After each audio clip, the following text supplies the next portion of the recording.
خوشگوار شادی شدہ زندگی کا مجربہ نسخہ خواتین کے لیے ہائی قیمتی۔ کسی جگہ ایک بوڑھی مگر سمجھدار عورت رہتی تھی جس کا خاوند اس سے بہت زیادہ پیار کرتا تھا۔ دونوں میں محبت اس قدر شدید تھی کہ اس کا خاوند اس کے لیے محبت بھری شاعری کرتا تھا۔ عمر جتنی زیادہ ہو رہی تھی، باہمی محبت اور خوشی اتنی ہی زیادہ بڑھ رہی تھی۔ جب اس عورت سے اس کی دائمی محبت اور خوشیوں بھری زندگی کا راز پوچھا گیا کہ آیا وہ بہت ماہر کھانا پکانے والی ہے، یا وہ بہت ہی حسین جمیل یا بہت زیادہ بچے پیدا کرنے والی عورت رہی ہے، یا اس محبت کا کوئی اور راز ہے، تو عورت نے یوں جواب دیا کہ خوشیوں بھری زندگی کے اسباب اللہ سبحانہ تعالیٰ کی ذات کے بعد خود عورت کے اپنے ہاتھ میں ہیں۔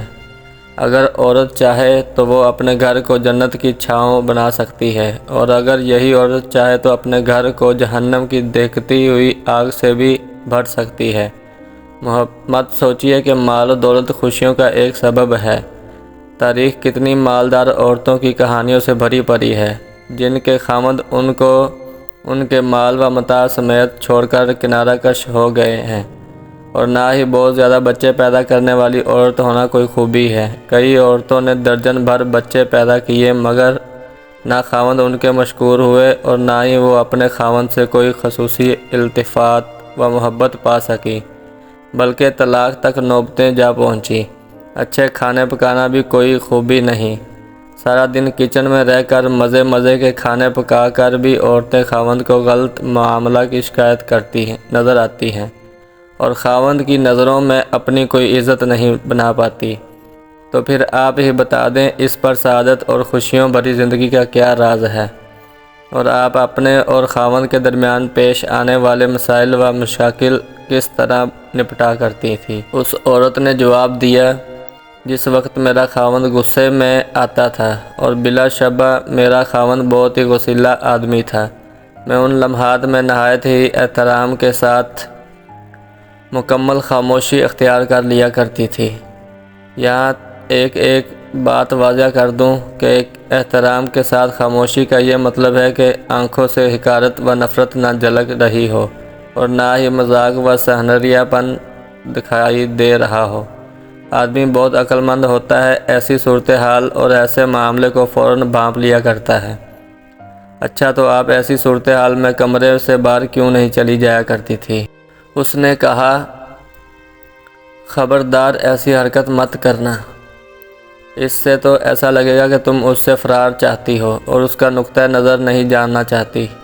خاموشی تو ضروری ہے ہی، اس کے ساتھ ساتھ خاوند جو کچھ کہے اس سے نہ صرف یہ کہ سننا بلکہ اس کے کہے سے اتفاق بھی کرنا بھی اتنا ہی اشد ضروری ہے۔ میرا خاوند جب اپنی باتیں پوری کر لیتا تو میں کمرے سے باہر چلی جایا کرتی تھی، کیونکہ اس ساری چیخ و پکار اور شور شرابے والی گفتگو کے بعد میں سمجھتی تھی کہ اسے آرام کی ضرورت تھی، مگر کمرے سے باہر نکل کر میں اپنے روزمرہ کے گھریلو کام کاج میں مشغول ہو جاتی تھی، بچوں کے کام کرتی، کھانا پکانے اور کپڑے دھونے میں وقت گزارتی، اور اپنے دماغ کو اس جنگ سے دور بھگانے کی کوشش کرتی جو میرے خاوند نے میرے ساتھ کی تھی۔ تو آپ اس ماحول میں کیا کرتی تھی؟ کئی دنوں کے لیے لا تعلقی اختیار کر لینا، اور خاوند سے ہفتہ 10 دن کے لیے بول چال چھوڑ دینا وغیرہ۔ اس عورت نے کہا، نہیں، ہرگز نہیں، بول چال چھوڑ دینے کی عادت انتہائی گھٹیا فعل اور خاوند کے ساتھ تعلقات کو بگاڑنے کے لیے دو رخی تلوار کی مانند ہے۔ اگر تم اپنے خاوند سے بولنا چھوڑ دیتی ہو تو ہو سکتا ہے شروع میں اس کے لیے یہ بہت ہی تکلیف دہ عمل ہو۔ شروع میں وہ تم سے بولنا چاہے گا اور بولنے کی کوشش بھی کرے گا، لیکن جس طرح دن گزرتے جائیں گے وہ اس کا عادی ہوتا چلا جائے گا۔ تم 1 ہفتہ کے لیے بولنا چھوڑو گی تو اس میں تم سے 2 ہفتوں تک نہ بولنے کی استعداد آ جائے گی، اور ہو سکتا ہے کہ تمہارے بغیر بھی رہنا سیکھ لے۔ خاوند کو ایسی عادت ڈال دو کہ وہ تمہارے بغیر اپنا دم گھٹتا ہوا محسوس کرے۔ گویا تم اس کے لیے آکسیجن کی مانند ہو اور تم وہ پانی ہو جس کو پی کر وہ زندہ رہ رہا ہے۔ اگر ہوا بننا ہے تو ٹھنڈی اور لطف ہوا بنو، نہ کہ گرد آلود اور تیز آندھی۔ اس کے بعد آپ کیا کیا کرتی تھی؟ اس عورت نے کہا، میں 2 گھنٹوں یا اس سے کچھ زیادہ دیر کے بعد جوس کا ایک گلاس یا پھر گرم چائے کا ایک کپ بنا کر اس کے پاس جاتی اور اسے نہایت ہی سلیقے سے کہتی، لیجئے چائے پیجئے۔ مجھے یقین ہوتا تھا کہ وہ اس لمحے اس چائے یا جوس کا متمنی ہوتا تھا۔ میرا یہ عمل اور اپنے خاوند کے ساتھ گفتگو اس طرح ہوتی تھی کہ گویا ہمارے درمیان کوئی غصے یا لڑائی والی بات ہوئی ہی نہیں، جبکہ اب میرا خاوند ہی مجھ سے بار بار پوچھتا تھا کہ کیا میں اس سے ناراض تو نہیں، جبکہ میرا ہر بار اس سے یہی جواب ہوتا تھا کہ نہیں، میں تو ہرگز ناراض نہیں ہوں۔ اس کے بعد وہ ہمیشہ اپنے درست رویے کی معذرت کرتا تھا اور مجھ سے گھنٹوں پیار بھری باتیں کرتا تھا۔ تو کیا آپ اس کی ان پیار بھری باتوں پر یقین کر لیتی تھی؟ جی ہاں، بالکل، میں ان باتوں پر بالکل یقین کرتی تھی۔ میں جاہل نہیں ہوں۔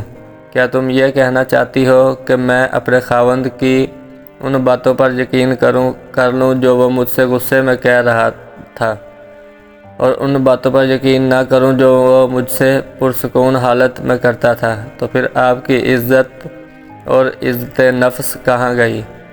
کاہے کی عزت اور کون سی عزت نفس؟